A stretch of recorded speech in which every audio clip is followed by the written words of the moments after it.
Hello everyone, स्वागत है मेरे यूट्यूब चैनल सन फिजिक्स क्लासेस में। आज के इस वीडियो में हम सॉल्व कराने वाले हैं 30 VVI question model paper question BSc super 50 के लिए। इसका जो क्वेश्चन है ये प्रीवियस ईयर से क्वेश्चन मिलता जुलता है, मतलब उसका लेवल और इसका लेवल सेम है। तो इसको जो है आप लोग बिना स्किप किए पूरा इस वीडियो को देखें, ठीक है। तो चलिए इस वीडियो को स्टार्ट करते हैं। इसका पहला क्वेश्चन है, हजामत बनाने के लिए व्यवहार किया जाता है, किसका किया जाता है? अवतल दर्पण का किया जाता है। दूसरा क्वेश्चन है, मानव नेत्र में जो बिंदु प्रकाश के लिए बिल्कुल सुग्राही नहीं होता है उसे कहते हैं अंध बिंदु। दो का ए ऑप्शन हो जाएगा। तीसरा क्वेश्चन है, चित्रानुसार ए और बी के बीच परिणामी प्रतिरोध का मान होगा। तो चलिए इसका सॉल्यूशन देखते हैं। ये इस तरह सा फिगर है, ऊपर वाला दोनों श्रेणी क्रम में है तो 6 ओम हो गया, नीचे वाला दोनों श्रेणी क्रम में है तो 6 ओम हो गया। अब तीनों समांतर क्रम में है तो 1/R इक्वलेंट बराबर 1/6 प्लस 1/3 प्लस 1/6। तो इसको ऊपर में हो जाएगा 4/6 2/3, मतलब 0.67 इसका आंसर हो गया। तो देख लेते हैं कौन सा ऑप्शन है। इसका ऑप्शन सी हो जाएगा, ठीक है।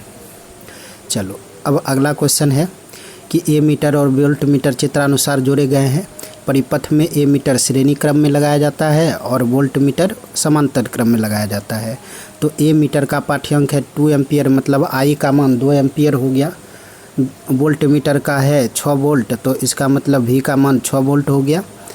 तो आर का मान, तो वी बराबर IR होता है, तो आर बराबर V/I हो जाएगा। तो 6/2 बराबर 3 वोल्ट इसका आंसर हो जाएगा। 3 ओम इसका आंसर हो जाएगा। A option is correct. चलो अगला क्वेश्चन है, दी गई वोल्टता के स्रोत से जुड़े किसी चालक में प्रति सेकंड उत्पन्न ऊष्मा। तो इसका सॉल्यूशन देखते हैं। P बराबर होता है H/T। इसका मतलब हो गया शक्ति बराबर होता है I²R, तो P समानुपाती हो गया I², मतलब धारा के वर्ग के समानुपाती इसका आंसर होना चाहिए। इसका आंसर हो जाएगा बी ऑप्शन, धारा के वर्ग के समानुपाती। अगला क्वेश्चन है, विद्युत चुंबक होता है नर्म लोहे के दंड पर लिपटी चालक कुंडली। नर्म लोहे के दंड पर, ठीक है, लिपटी चालक कुंडली को विद्युत चुंबक बोलते हैं। तो सी ऑप्शन करेक्ट हो गया। अगला क्वेश्चन है, 2 किलोवाट तथा 220 वोल्ट का निभंजन तापक, मतलब जिससे पानी गर्म करते हैं, किसी बाल्टी में 15 लीटर गर्म करने के लिए इस्तेमाल किया गया। यदि पानी का प्रारंभिक ताप 20 डिग्री सेंटीग्रेड है तो पानी को 15 मिनट तक गर्म करने के बाद उसका ताप क्या होगा? और पानी का विशिष्ट ऊष्मा दिया हुआ है 4200 जूल प्रति केजी प्रति डिग्री सेंटीग्रेड। ये क्वेश्चन जो है इसका आने का चांस है 7 नंबर, तो इसको आप लोग अच्छे से समझिए। इसका सॉल्यूशन देखते हैं। H बराबर होता है शक्ति इंटू समय, तो शक्ति है 2 किलोवाट, तो 2 × 10⁻³ हो गया, ठीक है। सॉरी, ये वाला 7 नंबर का है। तो P बराबर 2 किलोवाट, V 220 वोल्ट, T बराबर 15 मिनट, तो 15 × 60 हो गया समय, ठीक है। तो H बराबर P × T हो गया, तो 2 × 10⁻³ × 15 × 60, तो इतना जूल हो गया। तो 1800 × 10⁻³ जूल ऊष्मा हो गया, ठीक है। ये ऊष्मा जो है ताप बढ़ाने का काम करेगा। आयतन दिया हुआ है 15 लीटर, तो 1 लीटर में होता है 10⁻³ मीटर क्यूब। तो V बराबर हो गया 15 × 10⁻³ मीटर क्यूब। तो और TI इनिशियल ताप दिया है 20 डिग्री सेंटीग्रेड। तो यहाँ से पहले MQ बराबर MC∆T लगाएंगे, तो उसके लिए चाहिए M, तो M द्रव्यमान होता है घनत्व इंटू आयतन, तो घनत्व होता है पानी का 1000 kg प्रति मीटर क्यूब, और आयतन दिया हुआ है 15 × 10⁻³ मीटर क्यूब कैंसिल हो गया। तो यहाँ से 15 kg द्रव्यमान आ गया। तो H बराबर क्या हो जाएगा MC∆T प्रश्न से। तो 1800 × 10⁻³ बराबर 15, 80 का मान 4200, T फाइनल -20 डिग्री सेंटीग्रेड। तो यहाँ से 15 कैंसिल हो गया। यहाँ से 18 गुना 10 की पावर 3 बटे 15 गुना 42। तो यहाँ से इसको सॉल्व करने के बाद इधर आया 28.57 बराबर TF माइनस 20। तो 20 उधर चला गया तो TF बराबर 48.57 जो कि लगभग 18.6 डिग्री सेंटीग्रेड के बराबर हो गया। तो चलिए देखते हैं कौन सा ऑप्शन है। 7 का बी ऑप्शन इज करेक्ट हो गया। अगला क्वेश्चन है, एक खगोलीय दूरबीन की लंबाई 16 सेंटीमीटर और इसका आवर्धन क्षमता 3 है, तो इसके दोनों लेंसों की फोकस दूरियां क्रमशः होगी। तो चलिए इसका सॉल्यूशन देखते हैं। एल दूरबीन की लंबाई है 16 सेंटीमीटर, तो एल दूरबीन की लंबाई FO प्लस FE है। तो यहाँ पर FO प्लस FE 16 सेंटीमीटर और कैपिटल M बराबर होता है FO बटा FE जो कि 3 के बराबर है। तो आवर्धन क्षमता से FO बराबर कितना हो जाएगा, 3FE हो जाएगा। ये 3FE जो है इसमें 16 वाला समीकरण में रख देंगे तो 3FE प्लस FE बराबर 16, तो 4FE बराबर 16। तो FE का मान 16/4 4 सेंटीमीटर। FO का मान 3FE है, तो FO बराबर 3 गुना 4 बराबर 12 सेंटीमीटर। तो इसका आंसर 12 और 4 वाला होना चाहिए। तो चलिए देखते हैं इसका सॉल्यूशन, ऑप्शन इसका देखते हैं। इसका ऑप्शन 8 का सी हो जाएगा करेक्ट, 12 सेंटीमीटर और 4 सेंटीमीटर। अगला क्वेश्चन है, 10 कूलम के दो समान चार्ज एक दूसरे से 10 मीटर की दूरी पर रखे गए हैं, तो दोनों चार्जों के बीच लगने वाले विकर्षण बल का मान होगा। समान आवेश है इसलिए प्रतिकर्षण या विकर्षण बल होगा। इसका सॉल्यूशन देखते हैं। Q1 बराबर 10 कूलम, Q2 बराबर 10 कूलम, दोनों एक दूसरे से 10 मीटर की दूरी पर है, तो F बराबर K Q1 Q2 बटे R स्क्वायर।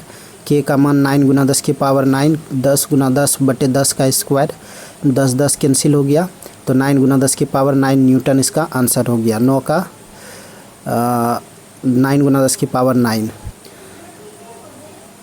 ऑप्शन इसका बी हो गया। 9 गुना 10 की पावर 9।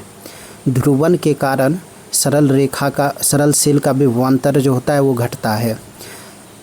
अगला क्वेश्चन है 11, काल वेग ग्राफ मतलब वेग समय ग्राफ के अनुसार पहले 4 सेकंड में वस्तु द्वारा तय की गई दूरी है। तो सबसे पहले जानते हैं कि काल वेग ग्राफ या चाल समय ग्राफ का जो क्षेत्रफल है वो दूरी देता है। तो 4 सेकंड तक बोल रहा है, तो 4 सेकंड तक ही निकालना है। ठीक है, यहाँ 8 सेकंड तक ग्राफ दिया है लेकिन 4 सेकंड तक निकालना है। तो 4 सेकंड तक जो ग्राफ है वो समलंब की तरह है, तो समलंब का क्षेत्रफल निकालना है इसमें। तो इसका सॉल्यूशन देखते हैं। सॉल्यूशन 4 सेकंड में तय की गई दूरी, तो क्षेत्रफल निकालना है समलंब चतुर्भुज का। तो छोटी समांतर भुजा हो गया 5 और बड़ी समांतर भुजा हो गया 15 और दोनों के बीच का ऊंचाई हो गया 4। तो हाफ गुना समांतर भुजा का योग 15 प्लस 5 वो हो गया और इंटू ऊंचाई 4, इसको कटा देंगे, 4 से 2 हो गया, 15 5 20, 20 गुना 2 40 हो गया, 40 मीटर इसका आंसर हो जाएगा। ठीक है, देख लेते हैं कौन सा ऑप्शन है। 11 का सी 40 मीटर करेक्ट हो जाएगा। अगला क्वेश्चन है, सेकेंडी लोलक का दोलनकाल 2 सेकंड होता है। अगला क्वेश्चन है, गुरुत्वाकर्षणीय नियतांक जी का मात्रक न्यूटन मीटर स्क्वायर प्रति केजी स्क्वायर, सी ऑप्शन होता है। यहाँ पर दो वस्तुएं ए और बी एक दूसरे के समांतर एक ही दिशा में समान वेग से जा रही है, तो बी की अपेक्षा ए का आपेक्षिक वेग होगा वो 0 होगा। यहाँ पर गलत टिक लगा गया है। ये सी ऑप्शन तभी होगा जब जो है एक दूसरे के विपरीत होगा। जब एक दूसरे के विपरीत होगा तो एक को लगेगा कि वो दुगुना वेग से जा रहा है, दूसरे को लगेगा कि वो दुगुना वेग से जा रहा है। ठीक है, समान वेग में 0, समान दिशा में 0 और विपरीत दिशा में दुगुना वेग। तो इसका जो आंसर होगा वो सी ना हो करके ए ऑप्शन इज करेक्ट होगा। सी कब होगा, जब दोनों वे एक दूसरे के विपरीत चलेगा। ठीक है, 15 का एक एकीकृत परमाणु द्रव्यमान मात्रक कितनी ऊर्जा के तुल्य है। तो एक AMU जो ऊर्जा देता है वो देता है 931 मेगा इलेक्ट्रॉन वोल्ट, इसको याद रखना है। अगला क्वेश्चन है, परमाणु बम आधारित है। परमाणु बम नाभिकीय विखंडन अभिक्रिया पर आधारित है। अगर हाइड्रोजन बम पूछेगा तो नाभिकीय संलयन होगा। हाइड्रोजन बम नाभिकीय संलयन और परमाणु बम नाभिकीय विखंडन, 16 का डी ऑप्शन हो जाएगा। निम्नलिखित में किसमें नाभिकीय संलयन नहीं होता है? तो वो होता है श्वेत वामन तारे में। 18 का क्वेश्चन है 3 तारे ABC की मृत्यु क्रमशः श्वेत वामन, न्यूट्रॉन तारा और कृष्ण छिद्र के रूप में होता है। यदि इन तारों के द्रव्यमान क्रमशः MA, ME, MB और MC है तो निम्नलिखित में कौन सा सही है? तो सबसे ज़्यादा द्रव्यमान कृष्ण छिद्र का होगा, मतलब MC ग्रेटर देन, उससे कम न्यूट्रॉन तारा का और सबसे कम श्वेत वामन का। तो इसका 18 का C ऑप्शन इज करेक्ट हो जाएगा। कौन सा होगा? C ऑप्शन करेक्ट हो जाएगा। ठीक है, चलो अगला क्वेश्चन है नाचता न्यूट्रॉन तारा कहलाता है? पल्सार कहलाता है। ये गलत टिक लगा हुआ है, ये पल्सार कहलाता है। क्या कहलाता है? पल्सार। नाचता न्यूट्रॉन तारा पल्सार कहलाता है। अगला क्वेश्चन है आयतन प्रसार गुणांक का मात्रक होता है? आयतन प्रसार गुणांक का जो मात्रक होता है वो होता है प्रति डिग्री सेंटीग्रेड। 20 का C ऑप्शन करेक्ट हो जाएगा। अगला क्वेश्चन है निम्नलिखित में से कौन सा सदिश है? तो सदिश जो है बलाघूर्ण सदिश है, घनत्व अदिश है, ऊर्जा भी अदिश है और विद्युत आवेश भी अदिश है। ठीक है, चलो अगला क्वेश्चन है 22 का 12 न्यूटन का कोई बल किसी वस्तु पर लगकर 6 मीटर प्रति सेकंड स्क्वायर तथा दूसरी वस्तु पर लगकर 3 मीटर प्रति सेकंड स्क्वायर का त्वरण उत्पन्न करता है।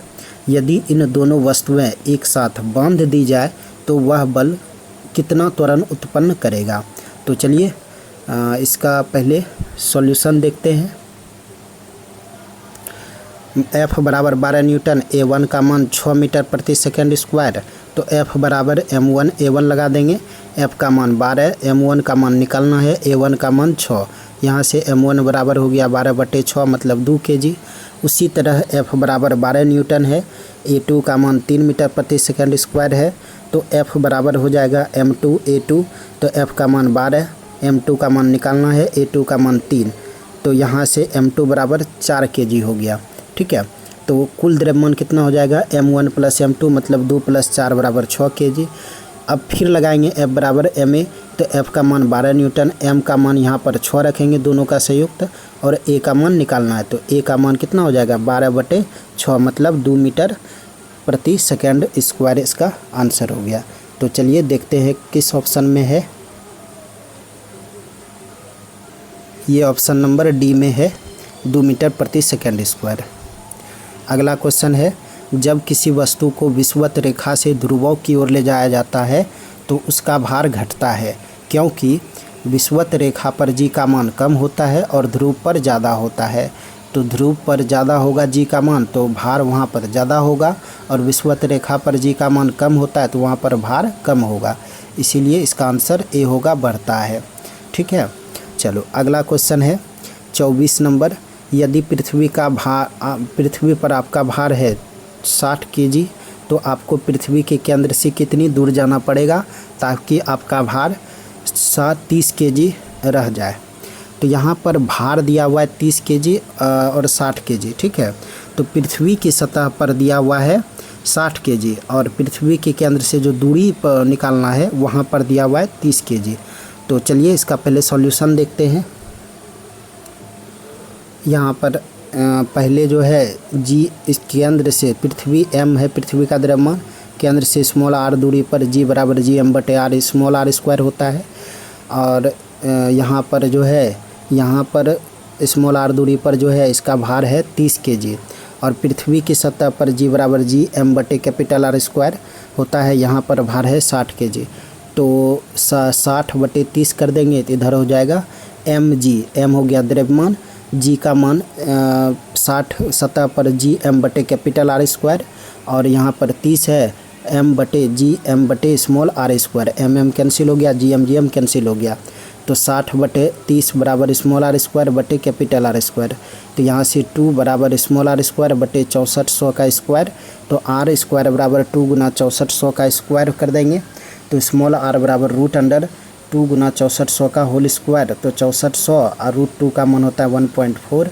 तो इसको जब गुना करेंगे तो 8940 किलोमीटर होता है, जो कि लगभग 9000 किलोमीटर के बराबर है। ठीक है, तो इसका ऑप्शन देख लेते हैं। तो 24 का ए हो जाएगा 9000 किलोमीटर। अगला है पृथ्वी पर पलायन वेग का मान होता है 11.2 किलोमीटर प्रति सेकंड। पलायन वेग का मतलब ये हुआ कि अगर 11.2 किलोमीटर प्रति सेकंड से इसको पृथ्वी की सतह से ऊपर फेंक देंगे तो वो कभी भी पृथ्वी पर वापस नहीं आएगा, उसी को बोलते हैं पलायन वेग। ठीक है, चलो अगला क्वेश्चन है 75 सेंटीमीटर लंबे तने हुए तार द्वारा उत्पन्न ध्वनि की मूल आवृत्ति 300 हर्ट्ज है। इसकी लंबाई में कितना परिवर्तन किया जाए कि उससे उत्पन्न ध्वनि की मूल आवृत्ति 450 हर्ट्ज हो जाए। तो चलिए इसका पहले सॉल्यूशन देखते हैं। सी बराबर होता है एन लेमडा, चूँकि सी जो है ध्वनि की चाल होता है, तो ध्वनि की चाल कांस्टेंट होता है, तो सी कांस्टेंट हो जाएगा। तो n1 लेमडा 1 बराबर n2 लेमडा 2 हो जाएगा। ठीक है, तो n1 दिया हुआ है 300 हर्ट्ज, लेमडा 1 का मान 75 दिया हुआ है, n2 का मान 450 हर्ट्ज, लेमडा 2 निकालना है। तो यहाँ से लेमडा 2 कितना निकला, लेमडा 2 बराबर 50 सेंटीमीटर निकला। अब जो है पहले था 75 सेंटीमीटर, अब हो गया 50 सेंटीमीटर। इसका मतलब कितना का कमी हुआ, 25 सेंटीमीटर। तो 25 सेंटीमीटर घटाना पड़ेगा। तो चलिए इसका ऑप्शन देखते हैं। 26 का इसका बी ऑप्शन हो जाएगा, लंबाई को 25 सेंटीमीटर घटा दिया जाए। बी ऑप्शन इज करेक्ट हो गया। अगला क्वेश्चन है एक मनुष्य अपने चश्मे के लेंसों को इसके फ्रेमों में घुमाता है और पाता है कि समंजन गड़बड़ा गया है। इससे पता चलता है कि उसको किस प्रकार का दृष्टि दोष है, तो उसको जो है जरा दूरदर्शिता है। ठीक है, अगला क्वेश्चन है 99 ओम प्रतिरोध वाले एक गैल्वेनोमापी से होकर मुख्य धारा का 1/100वां भाग प्रवाहित करने के लिए कितने प्रतिरोध वाले शंट का उपयोग करना पड़ेगा। तो यहाँ पर जो है प्रतिशत नहीं होगा, प्रतिरोध होगा। प्रतिशत की जगह पर क्या होगा, प्रतिरोध होगा, और वो निकालना है प्रतिरोध। तो चलिए इसका सॉल्यूशन देखते हैं। यहाँ पर G बराबर 99 है। G है गैल्वेनोमीटर का प्रतिरोध, IG का मान मतलब गैल्वेनोमीटर से प्रवाहित धारा होता है I/100। तो IG बराबर होता है S/G + S × I। तो IG का मान I/100 बराबर S/G + S × I कैंसिल हो गया। तो कोना कोनी गुना करेंगे तो G + S बराबर 100 × S। तो यहाँ से G का मान 99 रख देंगे, S को उधर लेके चले जाएंगे तो 100S - S तो हो गया 99S, और इधर 99 है तो 99 ख़त्म हो गया। तो S का मान कितना हो गया, 1 ओम हो गया। कितना हो गया, 1 ओम। तो चलिए इसका सॉल्यूशन ऑप्शन देख लेते हैं। इसका ऑप्शन नंबर 28 का डी हो जाएगा करेक्ट। ठीक है, चलो अब अगला क्वेश्चन है जब सूक्ष्मदर्शी की लंबाई बढ़ा दी जाती है तो आवर्धन क्षमता होगा। तो ये बढ़ती है, कैसे देखते हैं इसका सूत्र। इसका सूत्र होता है कैपिटल M बराबर -L/FO × 1 + D/FE। M है आवर्धन क्षमता, L है नली की लंबाई, FO है अभिदृश्यक की फोकस दूरी, और FE है नेत्रिका की फोकस दूरी, कैपिटल D है स्पष्ट दर्शन की न्यूनतम दूरी। तो M समानुपाती L है, मतलब नली की लंबाई बढ़ेगा तो आवर्धन क्षमता भी बढ़ेगा। तो इसका ऑप्शन हो जाएगा बढ़ेगा। तो चलिए देखते हैं किस ऑप्शन में है, 29 का हो जाएगा, डी ऑप्शन बढ़ती है। ठीक है, चलो अब अगला लास्ट क्वेश्चन है 2 कूलम्ब आवेश को 118 वोल्ट पर एक बिंदु से 128 वोल्ट पर दूसरे बिंदु तक ले जाने में किया गया कार्य, कितना कार्य करना पड़ेगा। तो चलिए इसका पहले सॉल्यूशन देखते हैं। यहाँ पर Q बराबर 2 coulomb, VI 118 volt, VF 128 volt. तो कार्य बराबर जो होता है Q × विभवांतर होता है, मतलब डेल्टा V। तो Q बराबर V final minus V initial, और V फाइनल है 128, V इनिशियल है 118। Q का मान 2 कूलम्ब, तो 2 गुना 128 में 118 घटेगा तो 10 हो गया। तो 2 गुना 10 कितना हो गया, 20 जूल। तो इसका आंसर क्या हो जाएगा, 20 जूल। चलिए देखते हैं किस ऑप्शन में है। तो ये 30 का ऑप्शन नंबर ए हो जाएगा, 20 जूल। तो इसमें जितना भी